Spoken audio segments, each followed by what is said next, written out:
Doctor BR Ambedkar Konaseema జిల్లాలో చంద్రబాబు పవన్ కళ్యాణ్ పర్యటించనున్నారు. జిల్లాలోని పలు ప్రాంతాల్లో ఎన్నికల ప్రచారం నిర్వహించనున్నారు. అమలాపురం, అంబాజీపేటలో ఏర్పాటు చేసే బహిరంగ సభల్లో పాల్గొంటారు. జనసేనకు పట్టున్న అమలాపురం, పి గన్నవరం నియోజకవర్గాల్లో తొలి విడత పర్యటనలో భాగంగా ఇద్దరు నేతలు పర్యటించి ఆయా పార్టీల కేడర్లో జోష్ నింపనున్నారు. ఇవాళ జరిగే ఉభయ నేతల సభకు భారీగా జనాన్ని తరలించేందుకు సన్నాహాలు చేసుకుంటున్నారు. అంబాజీపేటలో బహిరంగ సభను ముగిసిన తర్వాత చంద్రబాబు, పవన్ కళ్యాణ్ ఒకే వాహనంలో అక్కడి నుంచి రోడ్ షో నిర్వహిస్తూ అమలాపురం గడియార స్తంభం సెంటర్లో నిర్వహించే సభస్థలికి చేరుకుంటారు.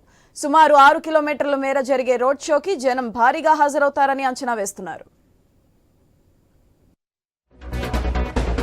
గురూజీ రామ్ నారాయణ్ జీ ప్రపంచ ప్రఖ్యాత జ్యోతిష్యులు ఇప్పుడు మన హైదరాబాద్ లో ఎటువంటి సమస్యలకైనా తక్షణ పరిష్కారం చేయబడును. సంప్రదించండి 96651137 9000004357.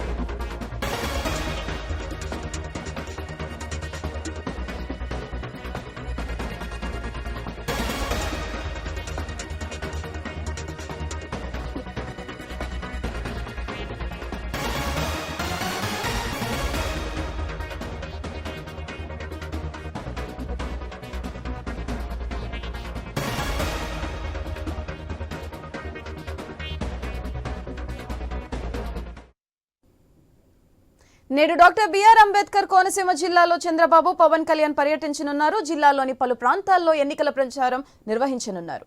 అమలాపురం, అబ్బాజీపేటలో ఏర్పాటు చేసే బహిరంగ సభల్లో పాల్గొంటారు. జనసేనకు పట్టున్న అమలాపురం, పి గన్నవరం నియోజకవర్గాల్లో తొలి విడత పర్యటనలో భాగంగా ఇద్దరు నేతలు పర్యటించి ఆయా పార్టీల కేడర్లో జోష్ నింపనున్నారు. ఇవాళ జరిగే ఉభయ నేతల సభకు భారీగా జనాన్ని తరలించేందుకు సన్నాహాలు చేసుకుంటున్నారు. అంబాజీపేటలో బహిరంగ సభ ముగిసిన తర్వాత చంద్రబాబు, పవన్ కళ్యాణ్ ఒకే వాహనంలో అక్కడి నుంచి రోడ్ షో నిర్వహిస్తూ అమలాపురం గడియార స్తంభం సెంటర్లో నిర్వహించే సభాస్థలికి చేరుకుంటారు. సుమారు 6 కిలోమీటర్ల మేర జరిగే రోడ్ షోకి జనం భారీగా హాజరవుతారని అంచనా వేస్తున్నారు.